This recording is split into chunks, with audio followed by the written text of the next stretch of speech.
네, 함께 찬송 드리겠습니다. 찬송가 336장입니다. 네, 336장.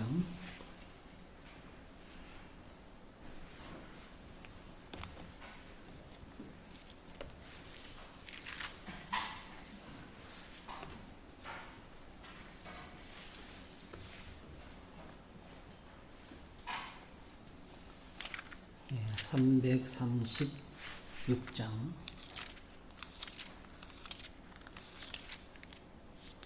환난과 핍박 중에도 성도는 신앙 지켰네. 336장입니다. 환난과 핍박 중에도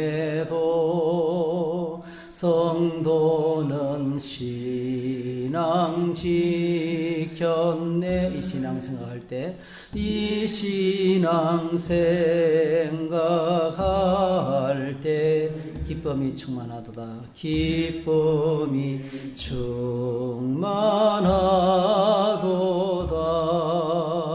성도의 신앙 따라서 죽도록 충성하겠네. 옥중에 매인 성도나 옥중에 매인 성도, 양심은 자유 얻었네. 양심은 자유 얻었네. 우리도 고난받으면, 우리도 고난받으면 죽어도 영광되도다. 성도의 신앙 따라서 죽도록 충성하겠네. 성도의 신앙 본받아 원수도 사랑하겠네. 원수도 사랑하겠네. 인자한 언행실, 인자한 언어 행실로 이 신앙 전파하리라. 이 신앙 전파하리라. 성도의 신앙 따라서 죽도록 충성하겠네.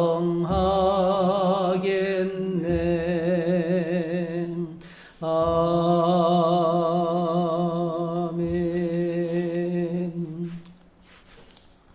네, 하나님 말씀은 오늘은 사무엘상 13장을 보겠습니다. 사무엘상 13장입니다.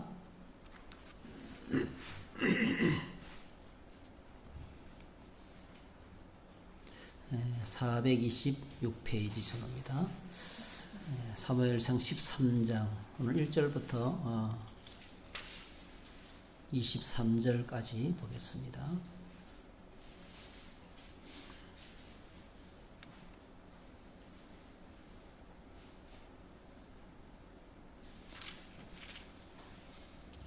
사무엘상 13장 같이 읽습니다. 사울이 왕이 될 때에 40세라 그가 이스라엘을 다스린 지 2년에 이스라엘 사람 3,000명을 택하여 그 중에서 2,000명은 자기와 함께 믹막서와 베델산에 있게 하고 1,000명은 요나단과 함께 베냐민 기브아에 있게 하고 남은 백성은 각기 장막으로 보내니라. 요나단이 게바에 있는 블레셋 사람의 수비대를 치매 블레셋 사람이 이를 들은지라. 사울이 온 땅의 나팔을 불어 이르되 히브리 사람들은 들으라 하니 온 이스라엘이 사울이 블레셋 사람들의 수비대를 친 것과 이스라엘이 블레셋 사람들의 미움을 받게 되었다 함을 듣고 그 백성이 길갈로 모여 사울을 따르니라. 블레셋 사람들이 이스라엘과 싸우려고 모였는데 병거가 3만이요 마병이 6,000명이요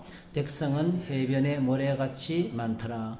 그들이 올라와 베다웬 동쪽 민막서에 진침해 이스라엘 사람들이 이급함을 보고 절박하여 굴과 수풀과 바위 틈과 은밀한 곳과 웅덩이에 숨으며 어떤 히브리 사람들은 요단을 건너 갓과 길르앗 땅으로 가되 사울은 아직 길갈에 있고 그를 따른 모든 백성은 떨더라. 사울은 사무엘이 정한 기한대로 이레 동안 기다렸으나 사무엘이 길갈로 오지 아니하며 백성이 사울에게서 흩어지는지라.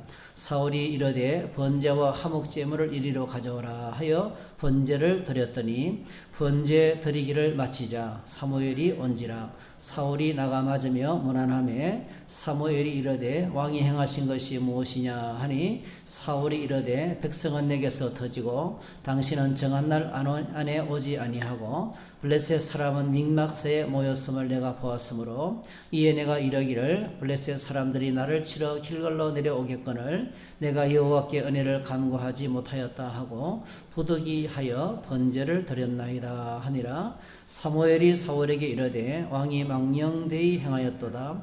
왕이 왕의 하나님 여호와께서 왕에게 내리신 명령을 지키지 아니하였도다. 그리하였더라면 여호와께서 이스라엘 위에 왕의 나라를 영원히 세우셨을 것이거늘 지금은 왕의 나라가 길지 못할 것이라.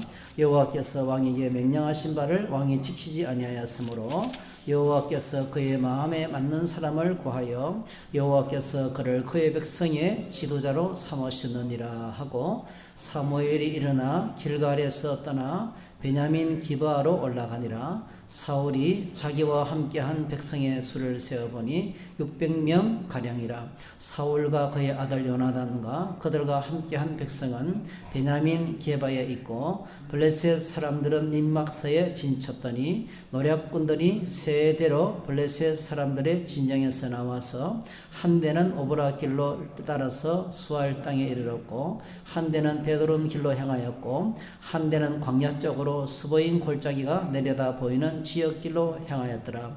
그때 이스라엘 온 백성이 철공이 없었으니 이는 블레셋 사람들이 말하기를 히브리 사람이 칼이나 창을 만들까 두렵다 하였음이라. 온 이스라엘 사람들이 각기 보습이나 삽이나 도끼나 괭이를 버려려면 블레셋 사람들에게로 내려갔는데 곧 그들이 괭이나 삽이나 쇠사랑이나 도끼나 쇠채찍이 무딜 때에 그리하였으므로 싸우는 날에 사울과 요나단과 함께한 백성의 손에는 칼이나 창이었고 오직 사울과 그의 아들 요나단에게만 있었더라. 블레셋 사람들의 부대가 나와서 믹마스 어기에 이르렀더라. 아멘.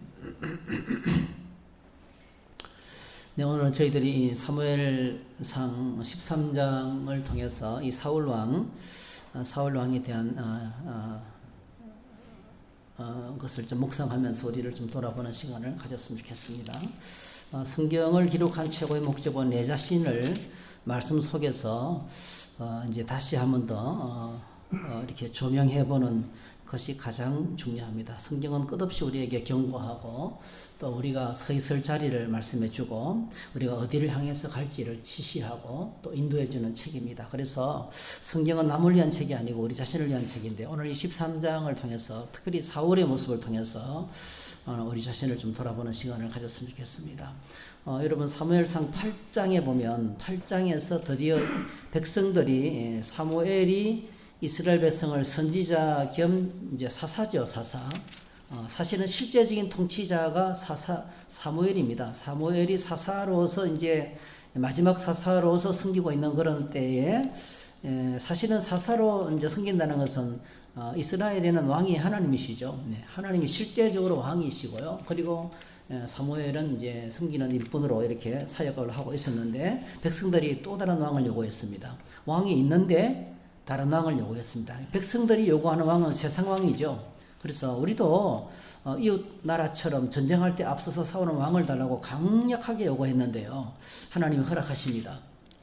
그래서 이제 하나님이 백성들의 요구를 듣고 이제 상당히 사무엘도 마음이 언짢고 하나님도 상당히 마음이 좋지 않았지만은 뭐 백성들의 요구가 워낙 완강하니까 이 하나님의 뜻에 부합해서 들어주기보다는요 너무 완강하게 말하니까 들어주면서 조건적이었어요. 그건 뭐냐면은 왕은 왕이지만은 하나님 나라의 왕, 그러니까 이스라엘의 왕은 세상 왕하고 다르죠. 전혀 다른 왕을 이제 그 성질이 다릅니다. 그래서 이제 왕을 허락하지만은 왕의 규례를 주고 그리고 이제 왕을 세우는데요. 그 왕을 세우는 과정이 9장, 10장, 11장, 12장까지예요. 그게 바로 사울 왕입니다.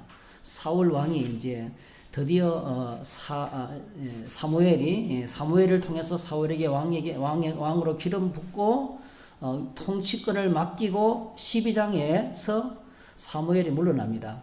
그래서 자기는 떠나가지만은 12장 23절에 나는 너희를 위하여 기도하기를 싫은 죄를 여호와 앞에 결단코 범하지 아니하고 선하고 의로운 길을 너희에게 가르칠 것인즉 너희는 여호와께서 너희를 위하여 행하신 그 큰 일을 생각하며 오직 그를 경외하며 너희 마음을 다하여 진실이 섬기라.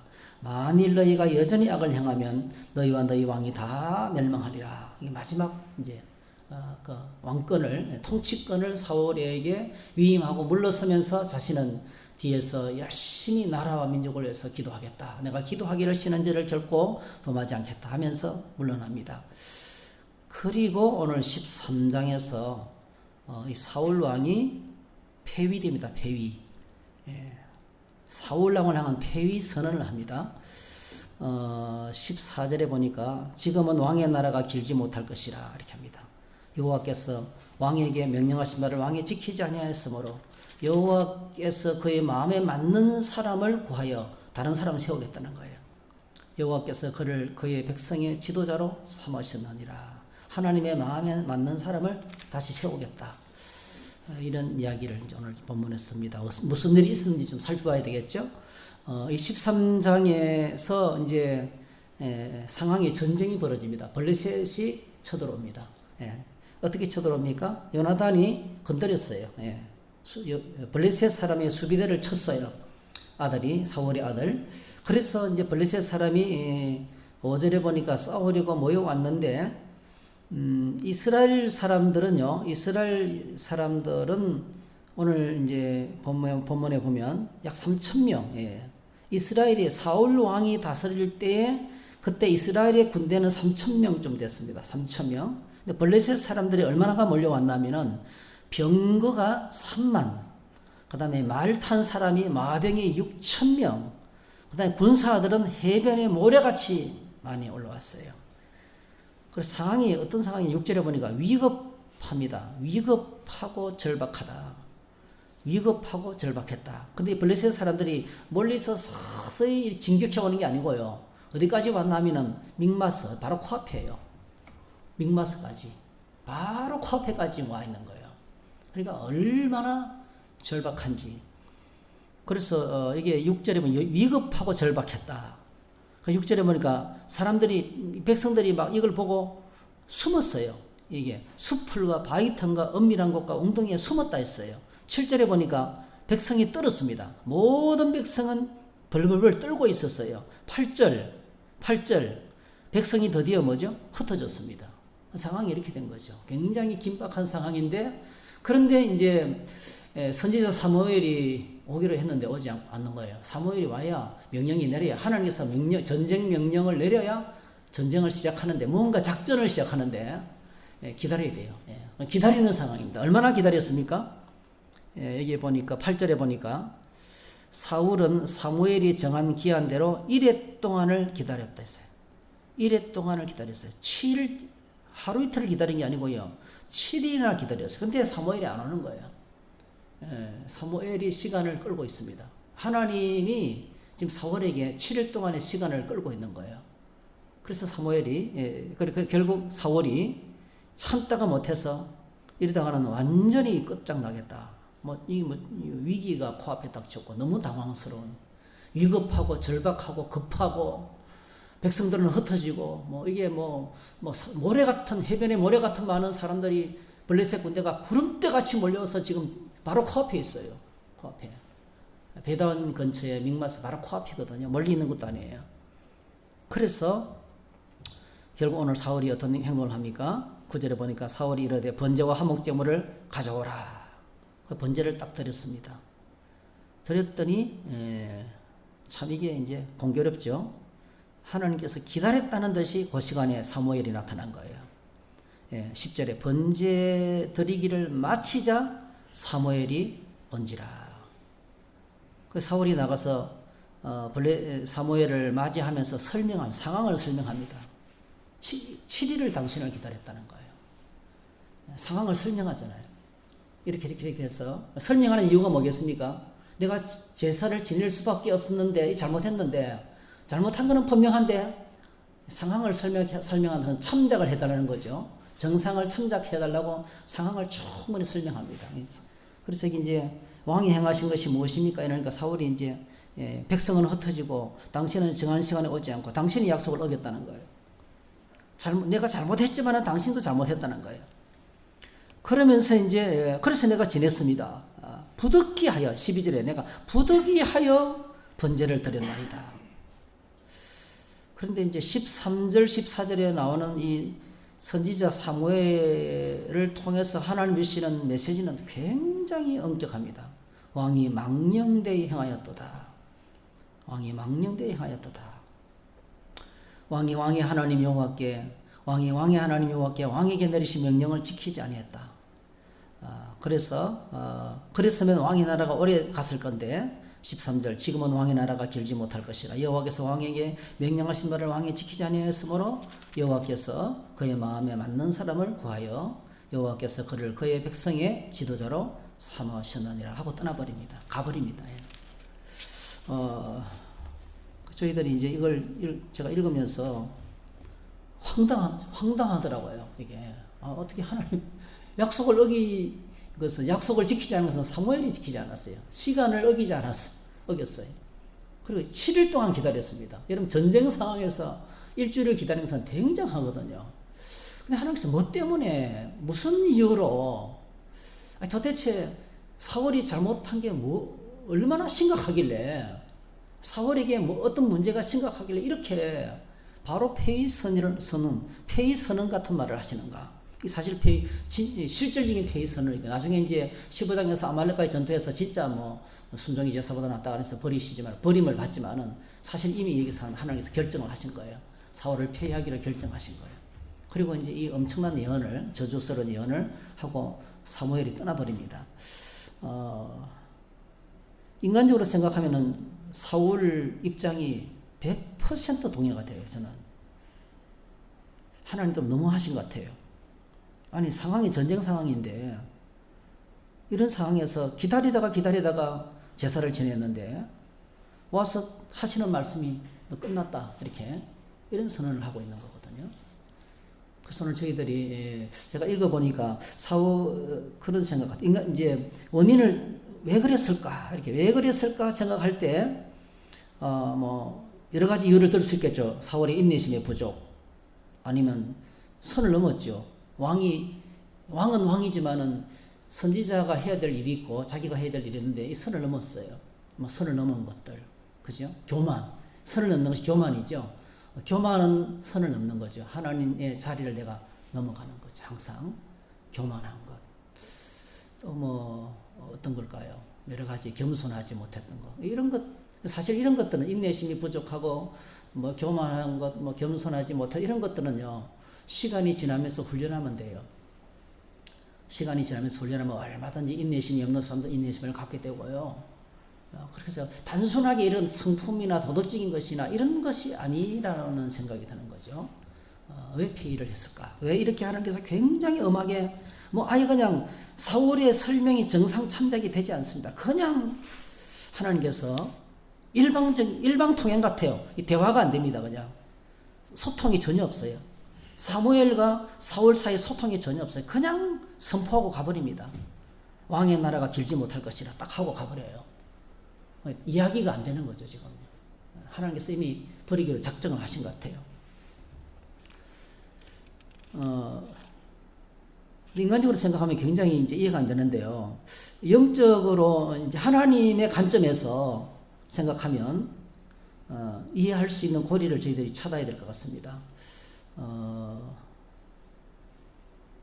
그런 생각을 했어요. 저는 뭔 잘못을 했을까? 뭐가 잘못됐을까?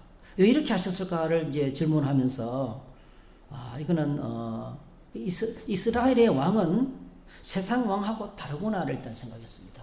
이스라엘의 왕하고 세상 왕하고는 완전히 질적으로 다르구나. 세상 왕들은 자기가 결정하고 자기가 전쟁합니다. 그게 끝입니다. 근데 이스라엘 왕은 철저하게 왕위에 왕이 계셔요. 왕위에 왕이 계시고, 그러니까 이 이스라엘의 왕다운 왕에 대해서는 다른 거 필요 없어요. 지금 사울에게 가장 심각한 문제는 전쟁에서 이기는 거거든요. 이 전쟁에 지면 끝나는 거예요. 이 전쟁에 지면 죽을 수도 있어요. 나라를 빼앗길 수도 있습니다. 이미 사실은 속국이 돼서, 블레셋이 속국이 돼서 거의 식민지나 비슷한 상황이에요, 사실은요. 거의 그런 상황인데, 거의 연장 하나도 배려를 해도 블레셋에 가서 배려해야 될 정도로 이스라엘은 철공이었고, 철공이 있는 걸 블레셋이 허락하지 않았습니다. 그런 상황입니다. 그래서 아마 사울 생각에는 이번 전쟁에서 지면 우리는 끝난다. 내가 왕이 됐는데 왕으로서 생명이 끝난다 생각했던 이 나라 전쟁에 목숨을 걸었던 것 같아요. 그런데 하나님 편에서 왕다운 왕은요, 하나님의 말씀에 순종하는 겁니다. 하나님의 말씀을 듣는 것입니다. 그러니까 가장 우리가 지금 영적인 성공, 믿음 안에서 성공이 뭔지를 생각해야 돼요. 전쟁에서 기다리다가 져도 그것이 하나님이 허락하는 상황이면 받아들이는 것이 성공이라는 거죠. 그런데 이 사울은 상황에 사로잡혀서 상황을 보면서 판단해서 자기 나름대로 이렇게 해야 된다고 이미 결정해버린 거예요. 그래서 이제 밀어붙여서 급하니까 제사가 뭐고 선지자가 오는 거 뭐고 먼저 이런 상황이 어쩔 수 없잖아. 이러면서 이제 진행을 해버립니다.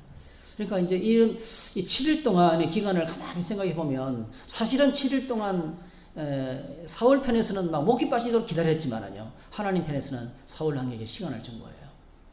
시간을. 네가 어떤 왕이 될 것인가를 시간을 주는 겁니다. 한번 보는 거예요. 이 사울 왕이 어떤 왕인가? 내 말을 듣는 왕인가? 아니면 지 맘대로 하는 왕인가? 아니면 하나님 안에 있는 것이 진짜 성공이, 하나님 안에 있는 성공을 바라는가? 아니면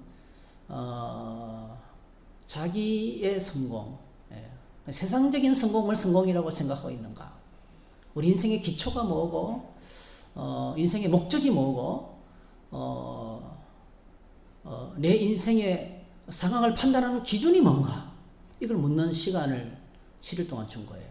계속 나는 누구인가? 만약에 이 이제 상황이 계속돼서 선지자가 끝까지 오지 않아서 블레셋이 쳐들어와서 전쟁에서 졌다고 한 쳐봅시다. 그러면요, 이렇게 생각할 수 있어요. 전쟁에서는 졌지만은 영적으로는 사울은 하나님 앞에 당당한 할 말이 있는 거예요. 하나님 앞에서는 떳떳한 겁니다. 이게 성공이에요, 사실은요. 성공. 이게 참 이해하기 어려운데요. 그 이란에서 나온 영화가 있는데, 천국의 아이들이라는 영화, 여러분 유명한 영화죠. 많은 분들이 보고 이제 지금도 계속 이렇게 인기 있는 영화 중에 하나입니다. 그 어린아이, 너무 가난한 이란의 어린아이, 오빠하고 여동생이 살아가는데 신발이 한 짝밖에 없어요. 신발이 한 켤레밖에 없는 거예요. 그러니까 오전에는 오빠가 신발을 신고, 그러다가 이제 오후에는 이제 동생이 또 신발을 신고, 그렇게 이제 가난하게 살아가는데, 어느 날 마라톤 광고, 달리기 선수, 장거리 달리기 이제 광고가 나는데요. 깜짝 놀란 게 3등 선물이 신발인 거예요. 3등 선물이 신발. 3등 선물이 신발인 것이 이제, 그래서 이 아들이요, 이 오빠가요, 신발짝 한 짝만 있으면 그냥 마음 놓고 신발을 신을 수 있는데, 이 신발짝을 구하기 위해서 죽을 고생을 하면서 마라톤 연습을 합니다. 그리고 드디어 이제 마라톤에 출전하는 거예요. 근데 달리다 보니까 너무 열심히 달려가지고 1등을 해버린 거예요. 1등을. 근데 1등을 했는데, 딱 1등을 하고 나니까 그때서 정신이 차리는 거예요. 내가 뭐 때문에 달리기를 했는지, 그 목적을 잃어버렸던 거예요. 그 1등을 했어요. 근데 막 하나도 안 기쁜 거예요. 다른 상품이 오고 신발을 못 차지하게 된 거예요. 이 소식을 들은 여동생도 눈물을 쭉 흘리면서 방으로 들어가 버리고. 이런 것과 똑같은 것이죠. 세상에서는 성공했는데 우리 인생의 목적을, 주님 안에 있는 목적을 잃어버리는 순간부터 실패한 거예요. 실제로는 실패한 거예요.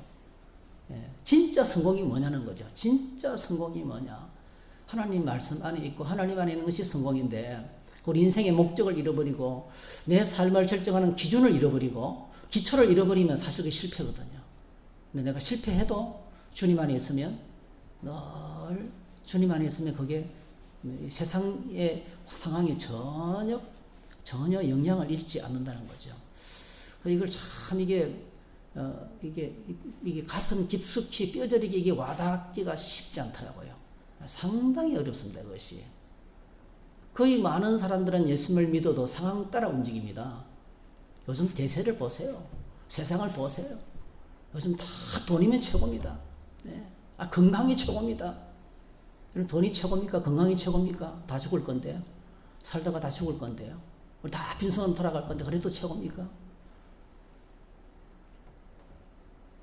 어쨌든 간에 하여튼 지금 이 시대의 대세는요. 온통 상황 따라갑니다. 상황윤리. 이 상황윤리가 세상을 지배하고 있습니다. 예. 그런데 이제 믿음으로 산다는 것은 이 상황에 얽매이지 않고 내가 하나님 안에 있는 것입니다. 하나님 안에. 다윗 같은 경우는 전혀 이제 다윗의 인생을 보면은 사울하고 전혀 달랐습니다. 사울은 지금 이제 하나님 생각을 전혀 못하고 자신의 위치를 잊어버리고 7일 동안이나 하나님께서 시간을 줬어요. 네가 어떤 왕이 되겠느냐?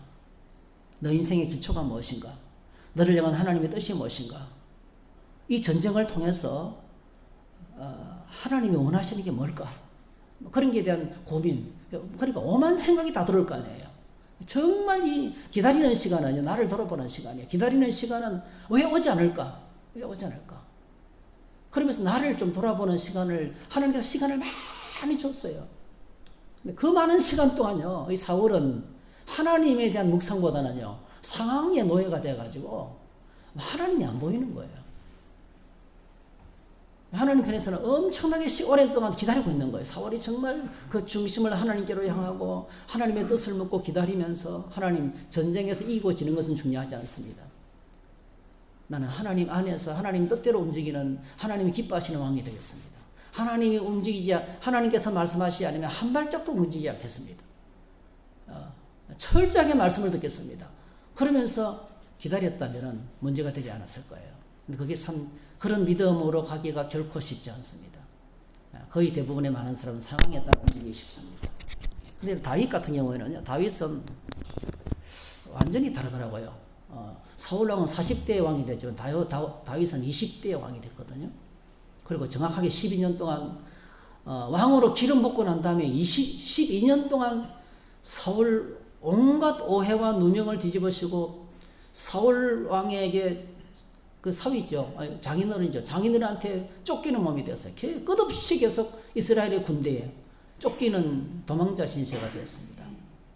그런데 그럼에도 불구하고요, 이 사울이라는 다윗은 그게 쫓기는 상황이든지 왕이 됐던 상황이든지 변함없는 한 가지 사실이 있었어요. 그는 쫓기든지 왕이 되었든지 간에 자기가 하나님 안에 있는 것이 인생의 최고 목적이었어요.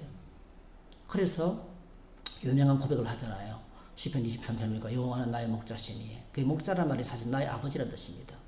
여호와께서 나의 아버지가 되시기 때문에 내가 조금도 부족함이 없다. 이 말은 뭐냐면 하나님이 나의 하나님이시기 때문에요. 내가 처해 있는 상황이 도망자가 되는 상황, 쫓기는 몸이 되든지 아니면 임금의 자리에 앉아있든지 간에 그 상황에 따른 상황은 아무것도 중요하지 않다는 거예요. 내게 필요한 모든 것이 그러니까 내게 부족함이 없다. 이 말은 나의 인생의 모든 필요가 내 인생의 최고의 만족과 행복이 하나님 안에 있다. 이 뜻입니다. 그래서 그렇게 고백하고요. 그리고 이제 시편 130편에 보면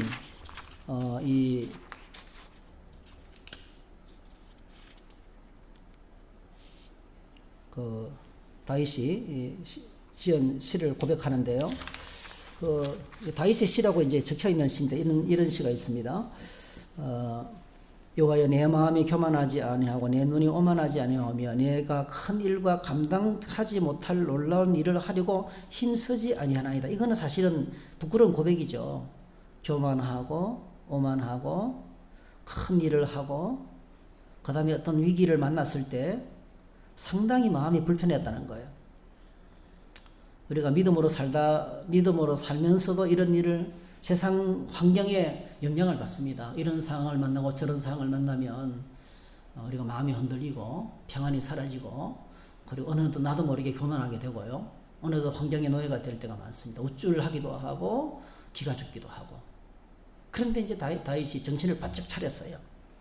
번쩍 차리고 보니까 자기가 자기 안에 하나님이 계시고 자기가 하나님 안에 있는 것을 확인하고 난 다음에 2절 실로 내가 내 영혼으로 고요하고 평온하게 하기를 젖된 아기가 그의 어머니 품에 있음 같게 하였나니 내 영혼이 젖된 아이와 같도다 이렇게 하셨어요.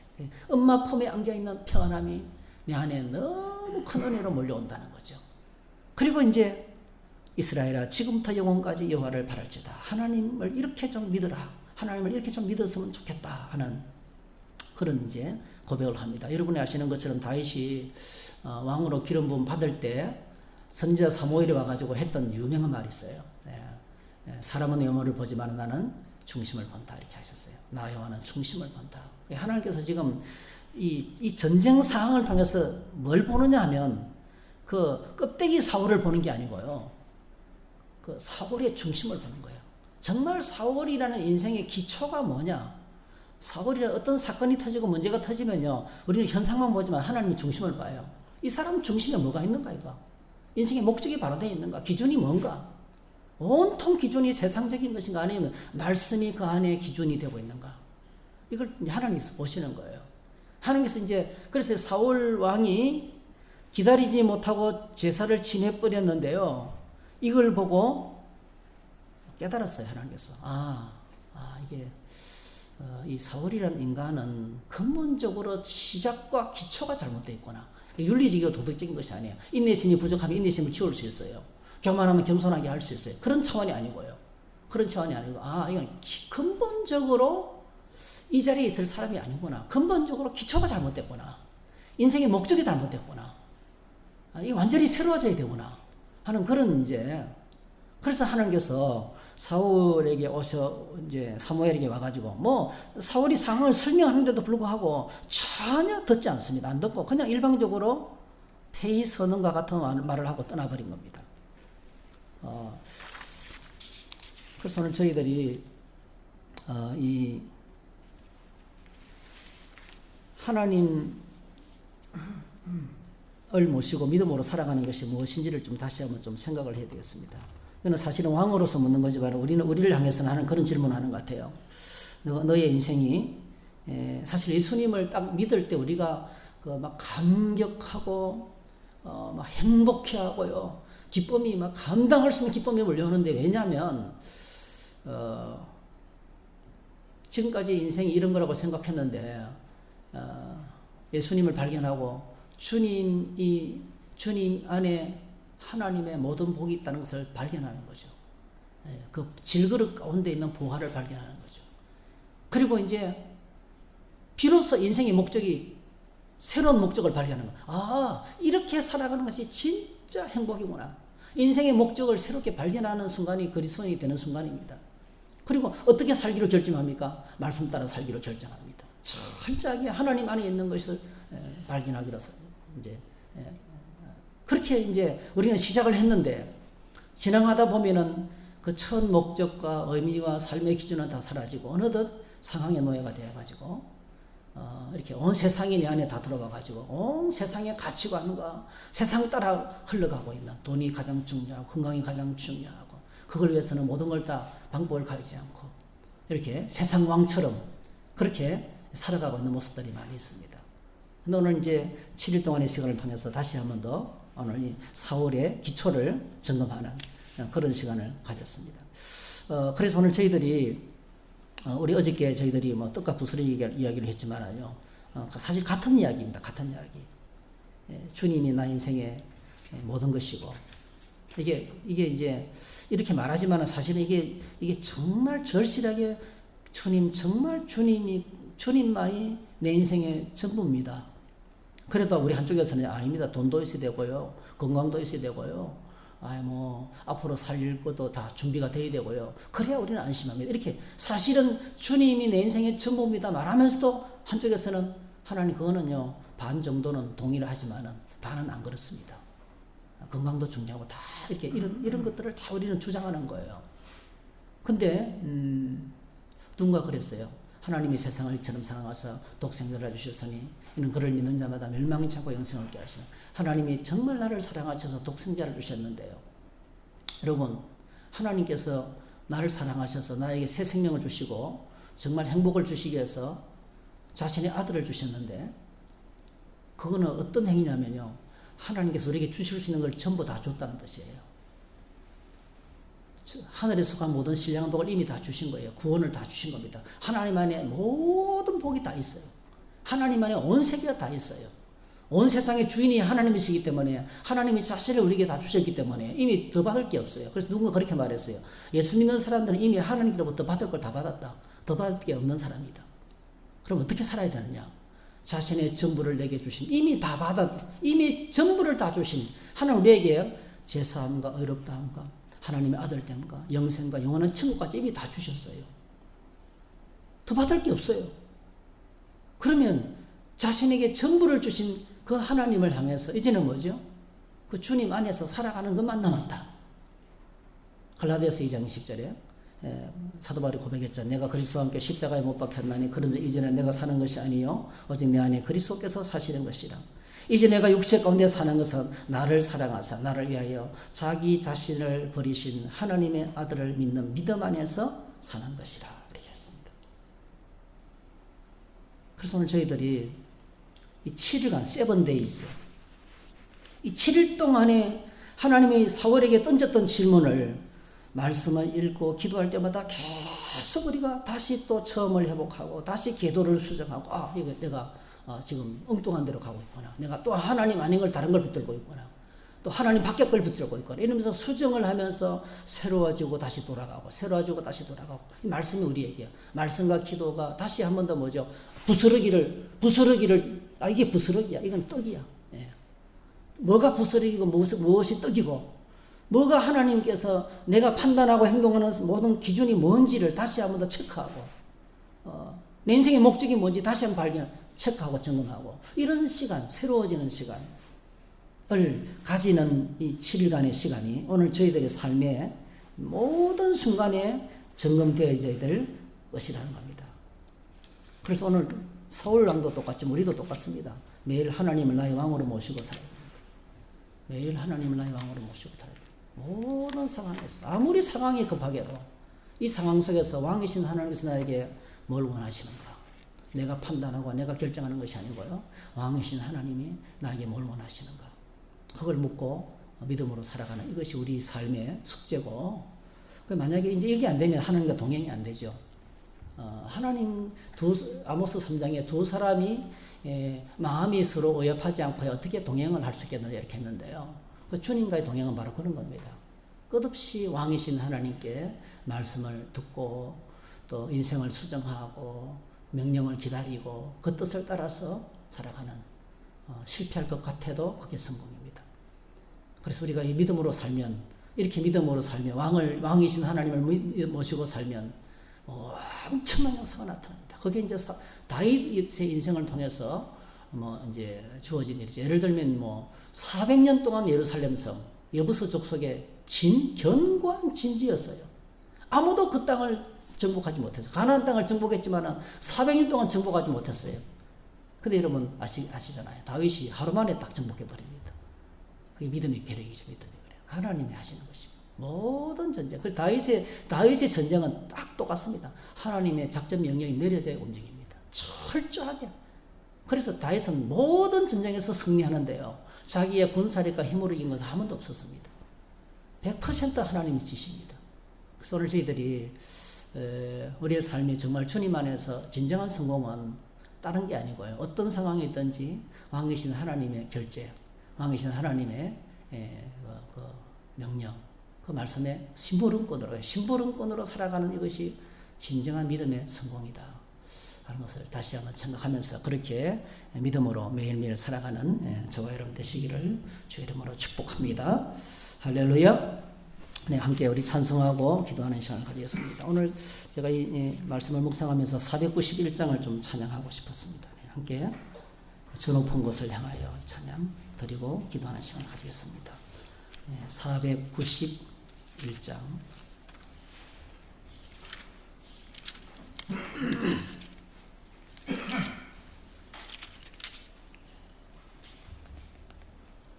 491장 저 높은 곳을 향하여 날마다 나아갑니다.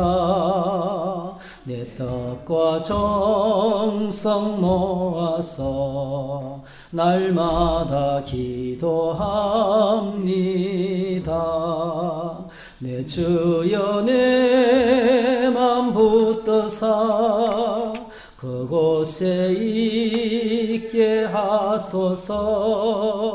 그곳은 빛과 사랑이 언제나 넘치옵니다. 4절 험하고 높은 이 길을 싸우며 나아갑니다. 다시금 기도하오니 내 주여 인도하소서.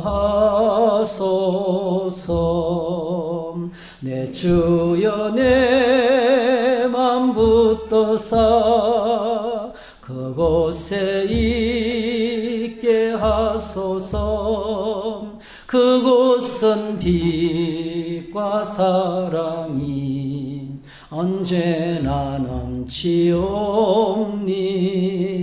내 주를 따라 올라가 저 높은 곳에 우뚝 서 영원한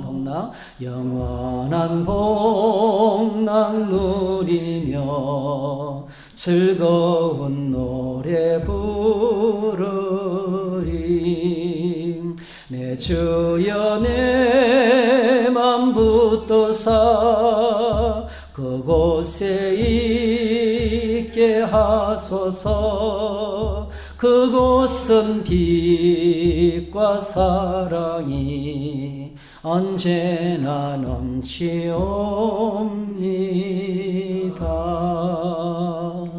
네, 기도하실 때요. 기도 부탁을 좀 드리겠습니다. 우리 윤홍준 집사님 좀 전에 왔다가 또 기도하고 돌아가셨는데요. 윤승영 자매가 이제 굉장히 상황이 위독한 상황이고 응급실을 그동안에 많이 왔다 갔다 했는데 오늘 이제 서울대 병원에 입원 치료 중에 있습니다. 굉장히 상황이 안 좋은 그런 상황인데요. 아직 아이들이 어리고요. 젊고 참 연호한데 하나님께서 좀 살려달라고 기도해 주시고 특별히 그 영혼이 구원받을 수 있도록 또 그의 육신이 회복될 수 있도록 기도해 주시면 좋겠습니다.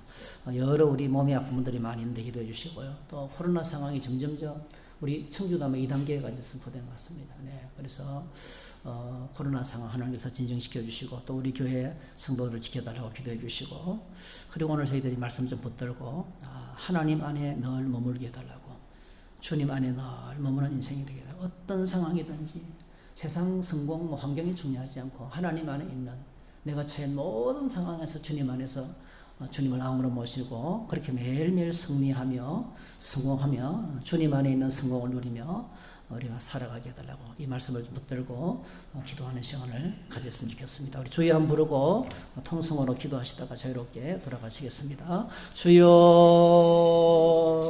하나님 주시는 말씀을 가슴에 품고 하나님 보좌 앞에 나아가기를 소원합니다. 주님 저희들을 불쌍히 여겨주시옵소서. 부정한 종을 불쌍히 여겨주시옵소서. 늘 주님 안에 있기를 원합니다. 하나님 주님 안에 머물기를 원합니다. 주님의 심부름꾼이 되기를 원합니다. 주님의 종으로 내 자신의 위치를 지키며 있기를 원합니다. 어떤 상황이든지 어떤 환경이든지 흔들리지 않게 하시고 하나님 붙잡아 주시옵소서. 하나님의 권능의 손으로 붙잡아 주시옵소서. 하나님 마음이 아픈 자가 되기를 원합니다. 주님의 마음이 아픈 자가 되기를 원합니다. 하나님의 뜻이 나의 뜻이 되기를 원합니다. 하나님의 뜻을 늘 묻는 자가 되기를 원합니다. 주님을 붙들고 나아가기를 원합니다. 주님 감사합니다. 내 안에 주님이 계신 것을 감사합니다. 하나님께서 하나님 천부를 나에게 주신 것을 감사합니다. 아들까지 주신 것을 감사합니다. 하나님 주님 안에 모든 복을 이미 다 받았어요. 하나님 안에 모든 복을 이미 다 받았어요. 하나님 안에 모든 것을 다 받게 하시니 감사합니다. 하나님 걸어가신 성령의 은혜 안에서